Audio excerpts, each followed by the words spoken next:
Alors bonjour Cédric Vasseur, bienvenue sur Cyclisme Actu. Comment allez-vous en cette fin de saison 2024 qui est pratiquement terminée et de la route? Bonjour, eh bien, je vais bien et je suis un peu comme les coureurs, content que la saison se termine parce qu'elle a pas été simple.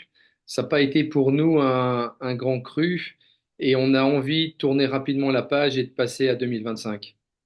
Voilà, alors vous venez de le dire, hein, une saison 2024 compliquée pour Cofidis, 5 victoires UCI, 20e équipe au classement UCI mondial. Effectivement, on a l'impression qu'il y a eu une régression par rapport à la saison 2023 qui avait été très très bonne.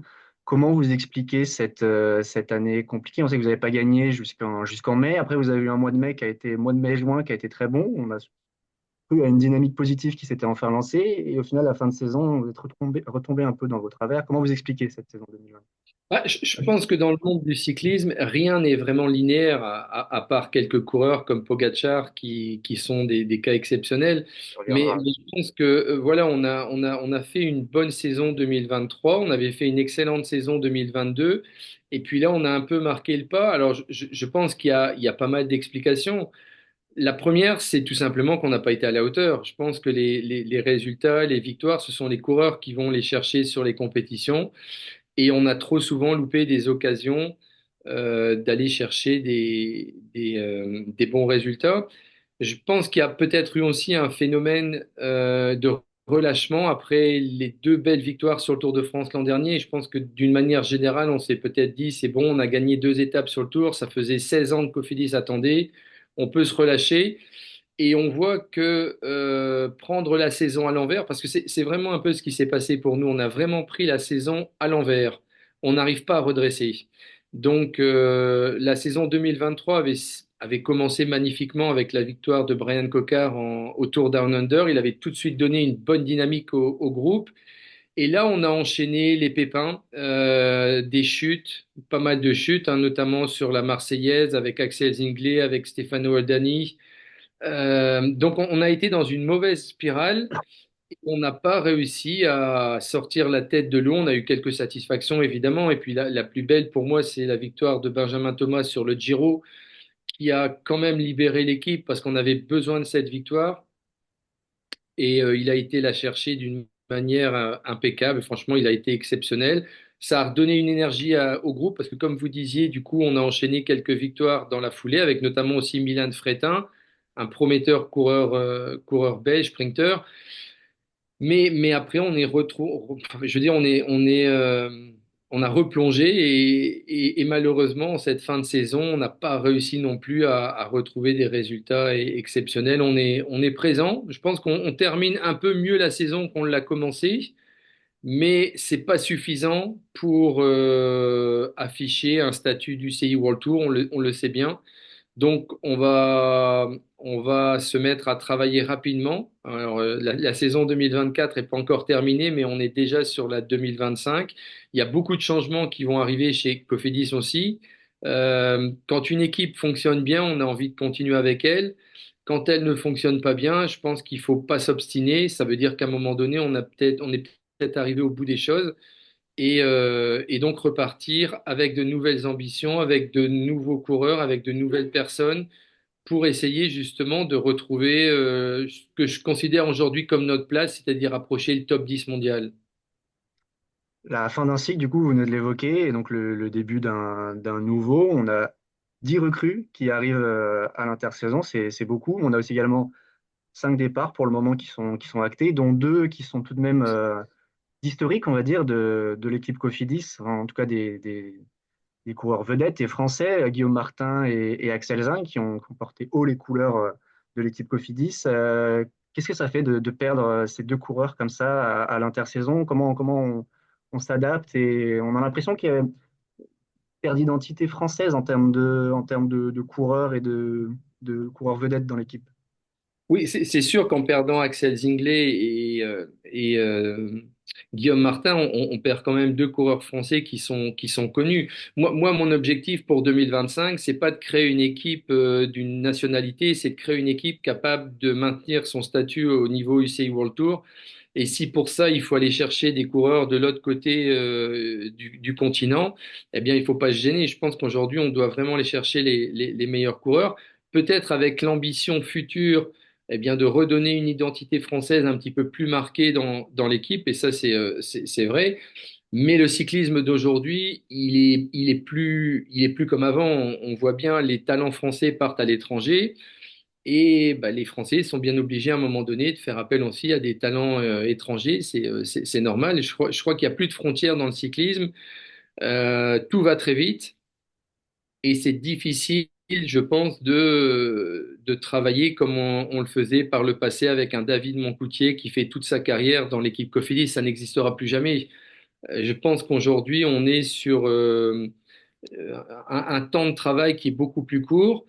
Euh, on avait reproposé à Axel et à Guillaume de poursuivre le chemin ensemble. Ils ont préféré aller sur une autre destination. Mais je pense qu'au final, euh, continuer avec un coureur qui, au fond, n'a plus réellement l'envie de travailler main dans la main avec la structure, c'est pas forcément une bonne chose.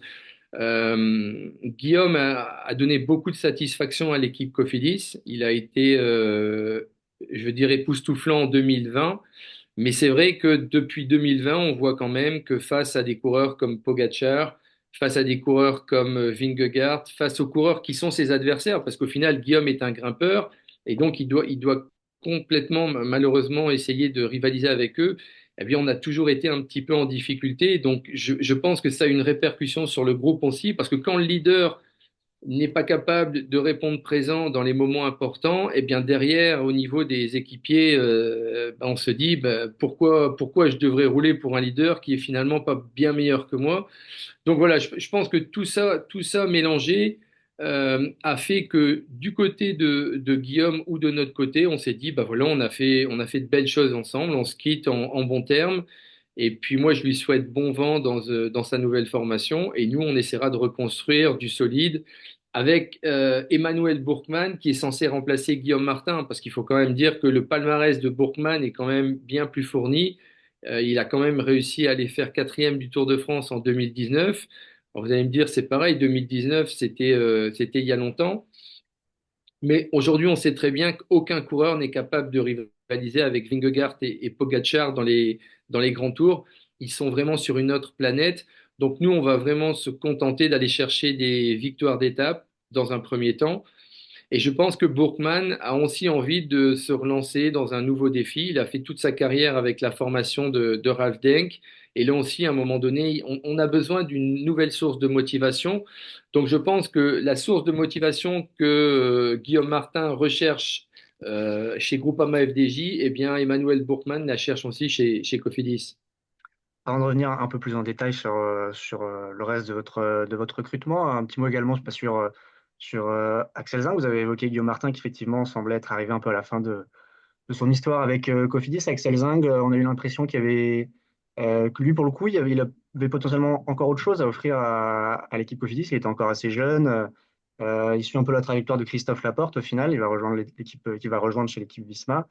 On a eu évidemment ce Tour de France. On a l'impression qu'il y a quelque chose qui s'est un peu mal passé en termes avec le management, etc. Est-ce que vous pourrez revenir un petit peu sur cette gestion d'Axel Zingl et sur son évolution pour la suite? Non, je pense que Axel, très tôt dans la saison, on a voulu discuter avec lui au mois de janvier. C'est lui qui a retardé les discussions. Hum. Il avait peut-être d'ailleurs déjà signé dans sa formation, hein, c'est possible. En tout cas, nous, on a senti un Axel Zingl en perte de vitesse en début d'année, perdu. On a même d'ailleurs dû changer son programme et l'enlever des grands rendez-vous des classiques flandriennes parce que c'était lui le leader, hein, c'était lui qui était censé hisser haut les couleurs de Cofidis sur les classiques flandriennes. Il n'a pas répondu présent. Et puis après, ben, on a quand même relancé Axel sur des courses d'un niveau plus faible. Les Coupes de France sont des belles courses, mais quand même qui ont une concurrence qui est moins forte que le Tour des Flandres ou Gand-Wevelgem où on attendait Axel. Et puis bah, après, c'est sûr que sur le Tour de France, bah, chaque coureur a envie d'essayer de jouer sa carte. Nous, on voulait surtout essayer de mettre la force collective au service de Brian Cocard. Et bon, vous l'avez vu, hein, ça a été difficile d'avoir une unité dans l'équipe. Il n'y a pas eu de, je dirais, de tension réelle. Il y a simplement des coureurs qui ont essayé de tirer leur épingle du jeu, et ça, c'est tout à fait légitime. Mais au final, c'est l'équipe Cofidis et ce sont les coureurs qui ont été perdants parce que ça n'a pas marché. On n'a pas gagné de sprint, on n'a pas gagné d'étape en échappée. Et on a même loupé des échappées qu'on n'aurait jamais dû louper, comme par exemple la Gap, parce que quand on voit le résultat de l'étape de Gap, c'était une étape Mm. pour Axel. Donc je sais qu'Axel a donné le meilleur de lui-même. Là aussi, je pense que lui avait envie de se lancer dans un autre projet. Chez Cofidis, il avait la garantie d'être leader. Je suis pas sûr que dans l'équipe Visma, il aura la garantie d'être leader. Mais voilà, après, ça c'est un choix de carrière. Moi, je l'ai fait personnellement aussi, hein. Je me suis à un moment donné dirigé vers une équipe où il y avait un vrai leader comme Armstrong, où je devais travailler pour lui et je devais faire une totale abstraction de mes ambitions personnelles. Mais voilà, je pense que ça fait partie du cheminement. Maintenant, peut-être que dans un an ou deux, Axel dira j'ai fait le bon choix, ou au contraire, il dira j'aurais peut-être dû rester leader plutôt que d'aller chercher les bidons ou de rouler pour Wout van Aert. Ça, on le verra dans les années qui viennent. On va revenir sur Cofidis, sur la suite pour Cofidis, une année 2025 qui se présente avec, vous l'avez évoqué, de nouveaux coureurs. On aura donc Emmanuel Bourman qui va venir pour les grands grimpeurs pour remplacer Guillaume Martin. On a également donc Aaron Bourou, Valentin Ferron, Dylan Teuns, Sylvain Moniquet, pour citer quelques-uns des noms les plus connus qui vont arriver. Euh, Comment vous avez articulé votre mercato? On a l'impression que pour certains d'entre eux, alors c'était une sorte de relance. Par exemple pour Dylan Teuns, pour Emmanuel Bourman, on sent que vous êtes allé chercher des paris sur des coureurs confirmés, mais qui avaient besoin d'un second souffle. Comment vous évaluez votre mercato de ce point de vue-là? Bah, moi, j'évolue le mercato nettement supérieur à celui de l'année dernière. Déjà, je pense que sur le papier, on est probablement l'une des équipes françaises qui a fait le meilleur mercato du circuit.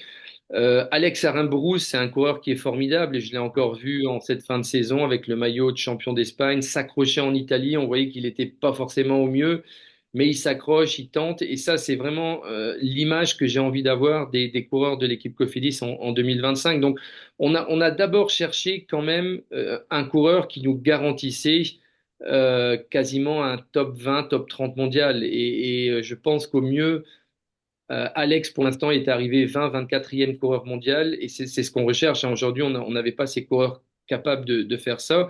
Donc, je pense qu'Alex aura vraiment cette mission d'être le leader de l'équipe et je suis persuadé que comme il sera capable de tenir son rang en tant que leader, l'équipe derrière, elle va suivre et elle va élever son niveau. Ensuite, vous le disiez, je pense qu'on voulait plutôt des coureurs qui avaient envie de se relancer et d'essayer de se remettre dans leur meilleur mouvement, avec notamment Emmanuel Bourkman, avec Dylan Teuns, parce que Dylan Teuns, cette année, il a aussi été époustouflant sur les Flandriennes, sur les Ardennaises, hein, au Tour des Flandres. Il joue quasiment un podium du Tour des Flandres. Ils se font reprendre dans le final, je pense, mais il est capable de rivaliser avec des coureurs de la trempe de Van Der Poel. Et ça, on n'en a pas aujourd'hui dans notre effectif. Donc, je pense que Dylan Teuns aura vraiment un rôle très important sur toutes les classiques euh, flandriennes et les classiques belges, parce que c'est un coureur qui a ça dans le sang.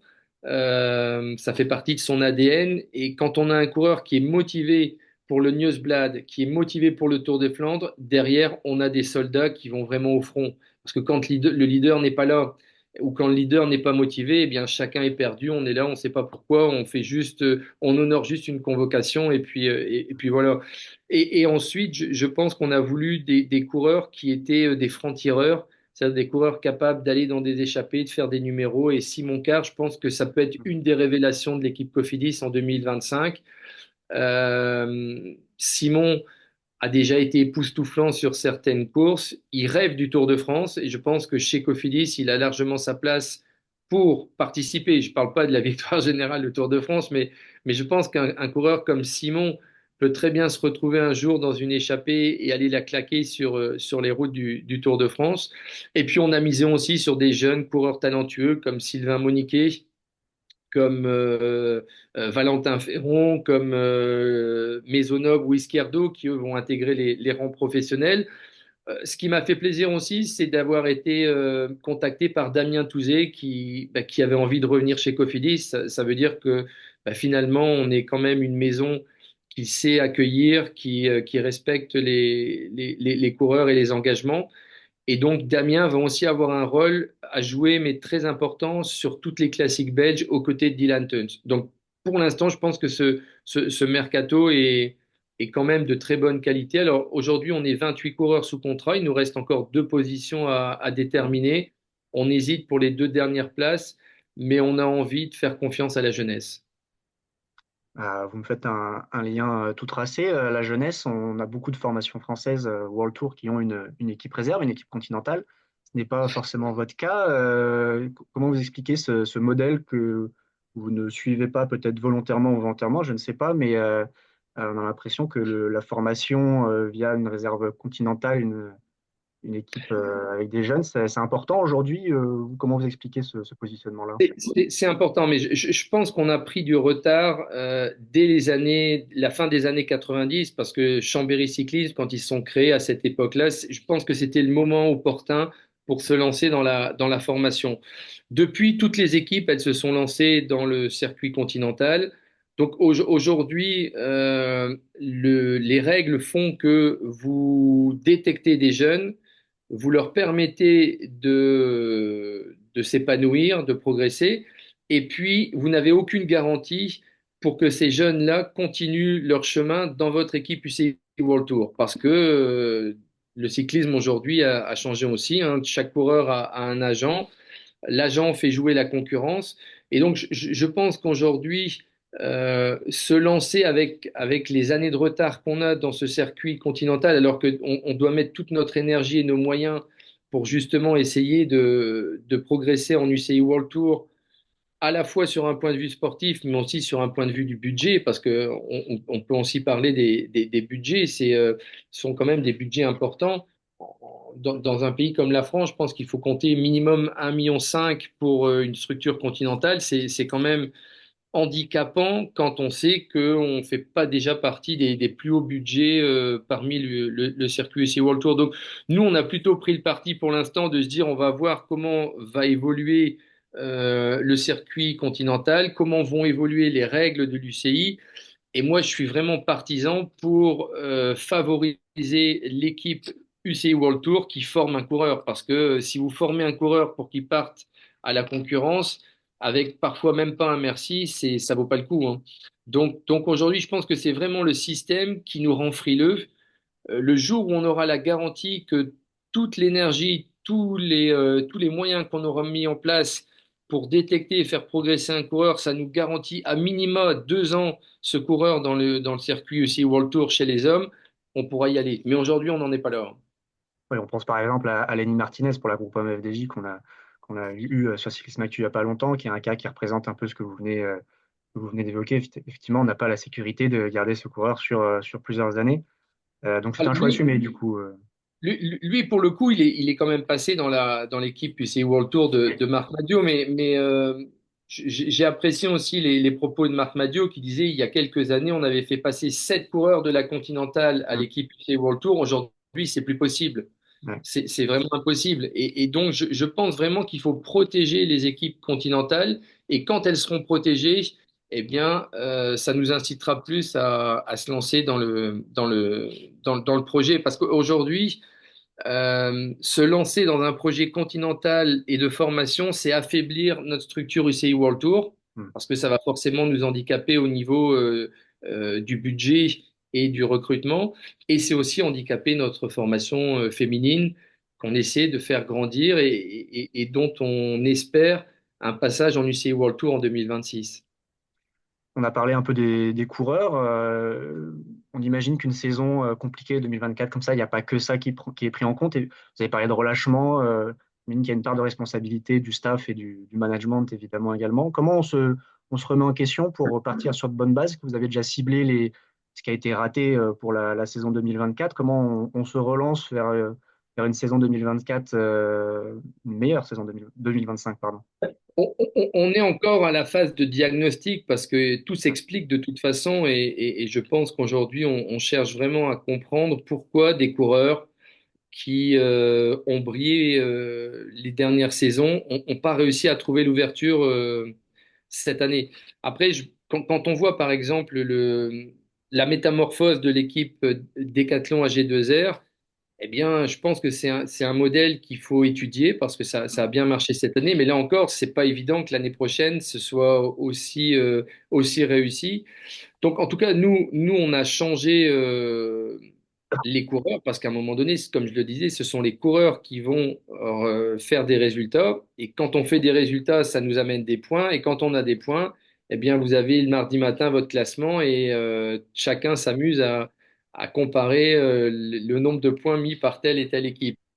Moi, ce que je veux, c'est vraiment me concentrer sur les résultats l'année prochaine. Je veux pas entendre parler de points, parce que quand on commence à courir pour des points, on, on court à l'envers.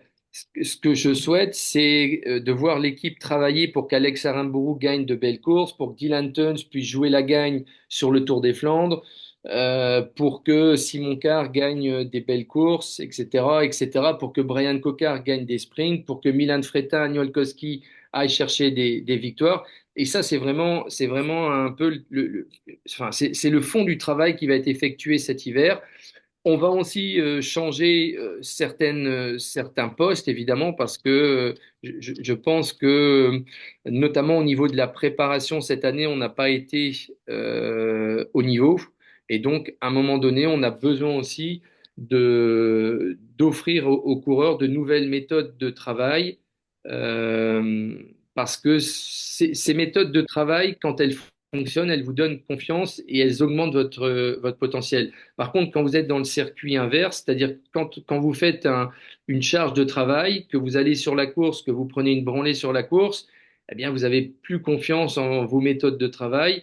Et je pense qu'aujourd'hui, on a besoin de redonner aux coureurs la confiance euh, dans les méthodes de travail de l'équipe Cofidis, dans la qualité du matériel, etc. On doit vraiment regagner la confiance des coureurs. Ça, je pense que c'est essentiel parce que l'effectif, s'il tourne à 100% de ses moyens, comme je vous l'ai dit, il doit être capable de faire dixième du classement mondial UCI l'année prochaine.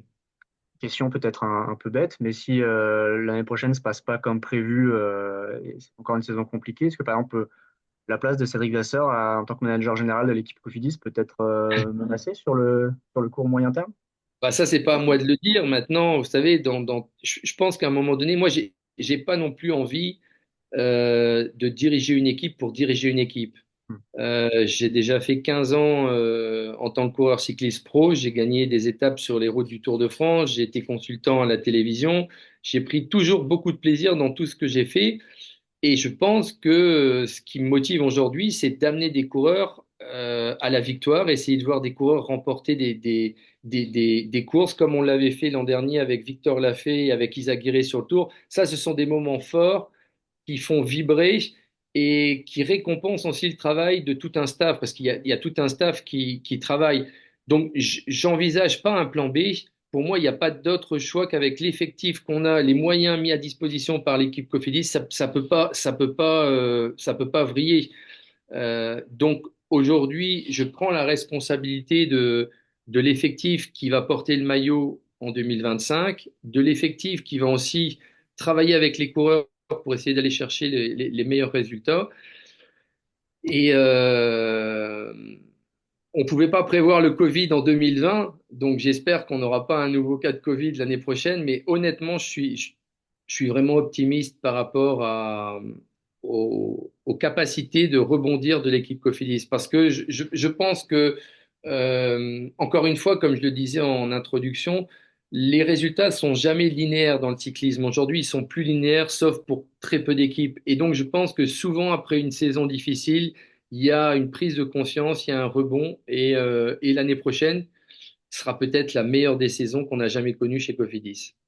C'est tout le mal qu'on vous souhaite, évidemment. Et on va prendre un peu de recul par rapport à l'équipe Cofidis. On va parler un peu de ce qui fait un peu l'actualité de cette fin de saison depuis plusieurs jours, semaines. On a pas mal de déclarations alarmantes et alarmistes d'acteurs du cyclisme français. On pense à Emmanuel Hubert qui parle d'une situation très compliquée pour l'équipe Arkea. On a eu Marc Madiot sur Cyclisme Actu qui nous a parlé de récession.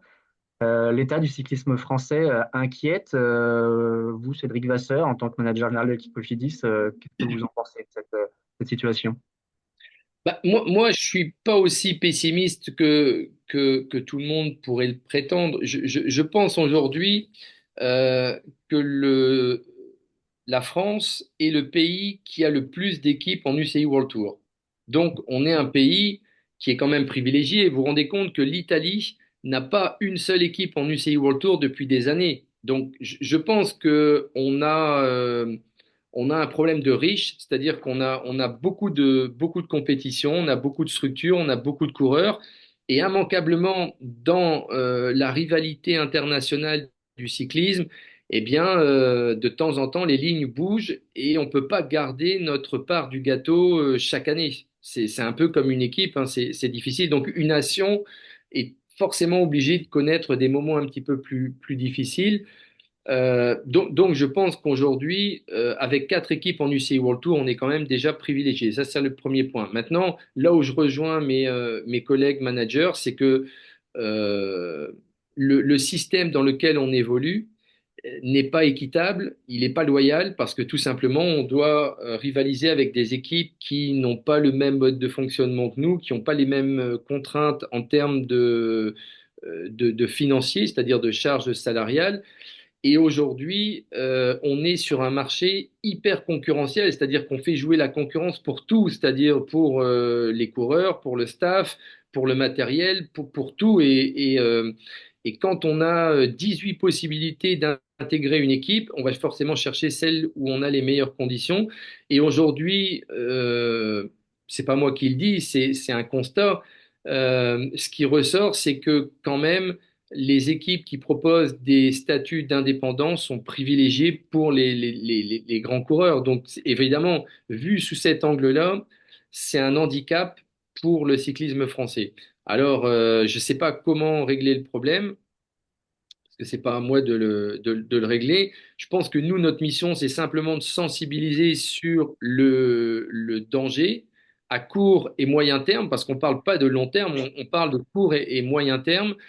Et, euh, et puis surtout, quand vous comparez les budgets d'une équipe qui a 50 millions d'euros en contrat d'indépendant avec une qui est à 20 millions d'euros avec des contrats de salariés, il y a aucune concurrence. Donc évidemment, ça se ressent derrière sur les résultats, parce que si vous regardez le classement UCI, vous voyez quelque part un peu aussi le classement des budgets. C'est-à-dire que de temps en temps, il y a un peu comme en Coupe de France de football, un petit poussin qui d'un seul coup vient en finale. On ne sait pas comment il a fait. Il le fait une fois dans sa carrière. Et donc, il y a de temps en temps une équipe qui vient intégrer le top 5 ou top 10. Mais pour perdurer dans les années dans un classement au niveau UCI, à un moment donné, il y a pas à se creuser la tête. Il faut un budget. Donc, on parle beaucoup de salary cap aujourd'hui. Maintenant, je ne suis pas persuadé que le salary cap, ça va solutionner le problème, parce qu'aujourd'hui, si vous fixez un salary cap à 50 millions d'euros de budget, tout le monde, enfin tous ceux qui ont les moyens d'avoir plus de 50, ils auront 49 millions et demi, et puis ils trouveront un système pour gonfler artificiellement leur budget. Moi, je pense aujourd'hui, et je milite plutôt pour un système loyal où toutes les équipes auraient les mêmes contraintes et les mêmes règles du jeu. Parce qu'aujourd'hui, on n'est pas dans les mêmes règles du jeu, et ça, c'est vraiment compliqué. Je suis conscient que, je sais pas, la Grande-Bretagne n'a pas envie de mettre en place les mêmes règles sociales que la France, ça c'est tout à fait normal. Mais quand on appartient à un circuit sportif, et vous pouvez le voir dans le basketball, dans la Formule 1, dans le tennis, enfin dans tous les sports, à chaque fois, les personnes ou les entités qui s'affrontent, elles ont le même cahier des charges. Dans le cyclisme, historiquement, c'est pas le cas. Et aujourd'hui, on voit qu'avec le fossé qui est en train de se creuser entre le plus grand et le plus petit budget, parce que ce fossé se creuse chaque année, là, ça commence à coincer. Là, on a parlé du haut de la pyramide des équipes World Tour, mais certains acteurs comme Cyril Guimard pointent également les difficultés d'un point de vue amateur, au niveau des clubs, au niveau de la base de la structure du cyclisme français. Est-ce que c'est également un constat que vous faites, difficultés au niveau amateur en France? Oui, moi je pense que le gros problème du cyclisme, c'est la redistribution des richesses à tous les niveaux. Et je pense que tant qu'on est dans un système qui ne redistribue pas les richesses, eh bien, on le met en péril. Et aujourd'hui, par exemple, un joueur de foot renommé, quand il signe un contrat grandissime dans un club, eh bien, il y a une partie de ce contrat qui est reversée à son club formateur, qui lui permet de vivre d'avancer. Donc, je pense qu'on est obligé de le faire aussi parce que les difficultés rencontrées par le cyclisme professionnel, elle se retrouve depuis un petit moment dans le cyclisme amateur. C'est pas facile. C'est pas facile d'organiser des courses. C'est pas facile de bloquer les routes le week-end et de dire aux gens, vous pouvez pas passer parce qu'il y a une course cycliste. Les gens veulent passer. Ils se disent, attendez, moi, je vais pas changer de route. Donc le cyclisme amateur a vraiment beaucoup de difficultés. Il a très peu de moyens aujourd'hui. Et là encore, ce sont, je pense, aux institutions de mettre en place un système équitable pour garantir vraiment une pyramide saine. Parce que si la pyramide, elle est pas saine, bah, ça s'écroule. Et la sonnette d'alarme, elle est tirée depuis longtemps, évidemment. Mais je pense réellement qu'aujourd'hui, il y a des entités qui sont prospères dans le cyclisme. Et donc, aujourd'hui, il faut quand même essayer de ménager. On parlait tout à l'heure d'équipe continentale et moi je trouve injuste de former quelqu'un, d'investir et de le perdre. Donc il faut, à la limite, ça me dérangerait pas qu'une équipe qui a beaucoup de moyens vienne me prendre un coureur en me donnant une partie du salaire, en disant voilà, ça ce sont pour les frais, ça ce sont les indemnités de frais de formation. Merci d'avoir formé mon coureur et puis maintenant c'est nous qui allons l'utiliser. Et ça serait normal. Parce que chaque équipe a une vocation différente. Il y a des équipes qui sont là pour former des coureurs et il y a des équipes qui sont là pour essayer de faire gagner le Tour de France à certains coureurs. Donc, je pense que ça serait légitime. Mais aujourd'hui, c'est pas le cas. Un coureur qui s'en va, ben, la plupart du temps, il s'en va, il vous dit au revoir, il vous donne, il vous rend le vélo que vous lui avez laissé en prêt et puis c'est terminé. Donc, c'est vrai que ça met à mal le système. Vous avez parlé des institutions. On a une élection mi-décembre à la présidence pour le nouveau président de la Fédération française de cyclisme. On a deux candidats, Teodoro Bartuccio et Michel Callot. Est-ce que vous avez une préférence, entre guillemets? Est-ce que vous avez est-ce que c'est quelque chose que vous allez suivre et qui vous concerne énormément? Oui, je vais suivre parce que de toute façon, pour nous, c'est important d'avoir de bonnes relations avec la Fédération française de cyclisme, avec les instances. Je connais personnellement Michel Callot, que j'apprécie beaucoup parce que c'est lui que je côtoie ces dernières années. Je connais moins l'autre candidat, mais voilà, je pense que c'est un autre monde. Vous savez, on est plus dans le monde des élections, c'est compliqué. En tout cas, ce que je souhaite, c'est que quel que soit le candidat qui obtient le plus de votes, eh bien, qui prenne le dossier du cyclisme au sérieux et qu'il aille surtout dans les réformes, parce qu'il y a quand même quelques réformes à faire pour que le système fonctionne bien, qui prennent en compte aussi surtout la concurrence internationale dont est victime le cyclisme français. Et puis, bah, ça me ferait évidemment, ça me ferait plaisir d'échanger sur les problématiques des uns des autres.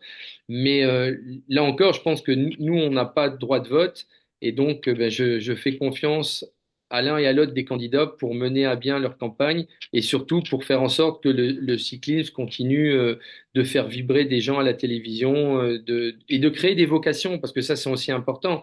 On parlait d'équipe continentale, mais on a besoin de voir des jeunes aujourd'hui de 10, 12 ans venir au vélo et avoir envie de faire le Tour de France. C'est comme ça qu'on devient un cycliste professionnel. J'entends le terme Tour de France. On a le parcours qui va être dévoilé dans 2 semaines maintenant, un petit peu moins, fin octobre, le 29 octobre.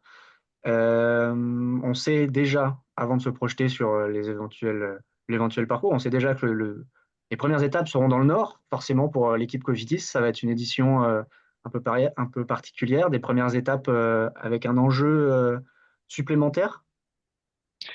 Oui, bien sûr, parce que on le disait tout à l'heure, le Tour de France, il faut y briller régulièrement. Il faut pas attendre 15 ans pour retrouver le chemin de la victoire. On a gagné l'an dernier, cette année, on n'a pas réussi.